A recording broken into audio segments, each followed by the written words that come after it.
નમસ્કાર, મારા નવા વિડીયોમાં તમારું સ્વાગત છે। જે તમે પાછળના દ્રશ્ય જોઈ રહ્યા છો એ છે વાડિયાના અને કુપ્પા તેમજ કેનિયાર બારના દ્રશ્યો છે, જ્યાં થોડાક દિવસ અગાઉ હાઇડ્રો પ્રોજેક્ટ માટે સર્વે કરવામાં આવી રહ્યું હતું। તે આ જ સ્થળ છે। ત્યાંની મુલાકાત લીધી અને ત્યાંના દ્રશ્યો જોયા તો કેવા સુંદર દ્રશ્યો છે ત્યાંના। અને આના માટે લડત લડવાનું ચાલુ કર્યું હતું ત્યાંના સ્થાનિક આદિવાસી સમાજે અને સર્વે કરવા આવેલી ટીમને નિષ્ફળ કરી હતી। અને ખાસ કરીને એમાં કુકડદાના રસિક ભીલ છે તેમજ બધા એમની ટીમ મળીને અહીંયાથી સર્વે કરવા આવેલી ટીમને પાછી ફરવા માટે મજબૂર કરી દીધી હતી। ને ટીમને પાછી ફરવા મજબૂર કરનારો મોટો ચહેરો છે કુકડદાના રસિક ભીલ। તેમને બહુ કોશિશ કરી છે કે અહીંયા હાઇડ્રો પ્રોજેક્ટ લગાવવા નહીં દેવા માટે। અને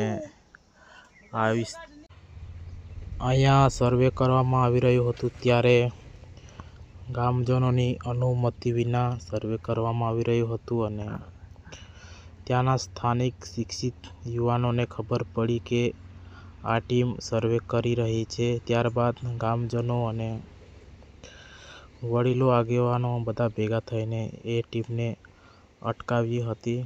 પરંતુ ફરી એકવાર પાછા એ ટીમ કલેક્ટર, પોલીસ અને સાંસદ એ બધોને લઈને આવી હતી।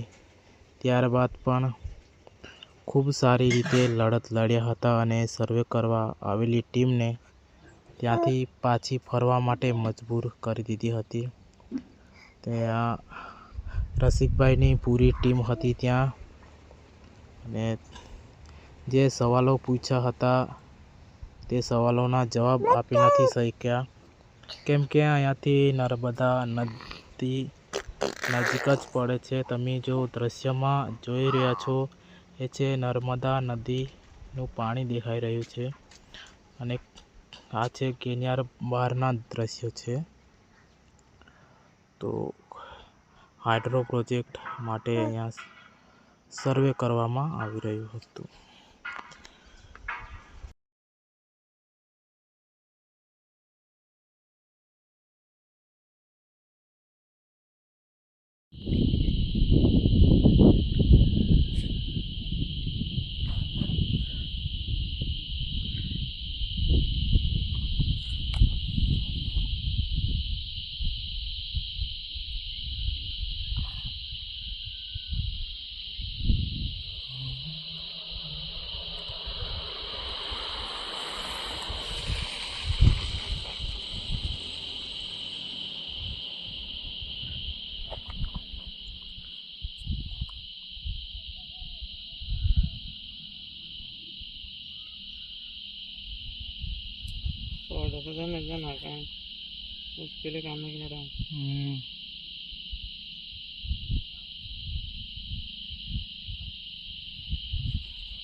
જે આ રસ્તો છે વાડિયા તરફથી કેનિયાર બાર જવાનો રસ્તો છે।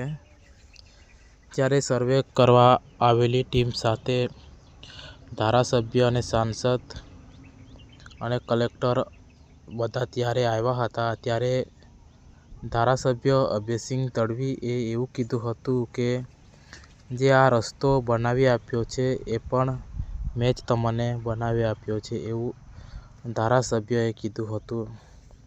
તો ત્યાંના સ્થાનિક લોકોનું એવું કહેવું છે કે રસ્તો તો પ્રજાના ટેક્સથી બનાવેલો હોય છે પ્રજાના ટેક્સના પૈસાથી, ના કે તમારા ખિસ્સાના પૈસાથી બનાવેલો છે એવું પણ કહેવામાં આવી રહ્યું હતું તે સમયમાં. અને હજુ પણ કેટલાક વિસ્તારોમાં રસ્તા નથી, પાણીની સુવિધા નથી. તો આ એક રસ્તો બનવાથી કંઈક સમસ્યા પૂરી નથી થઈ ગઈ.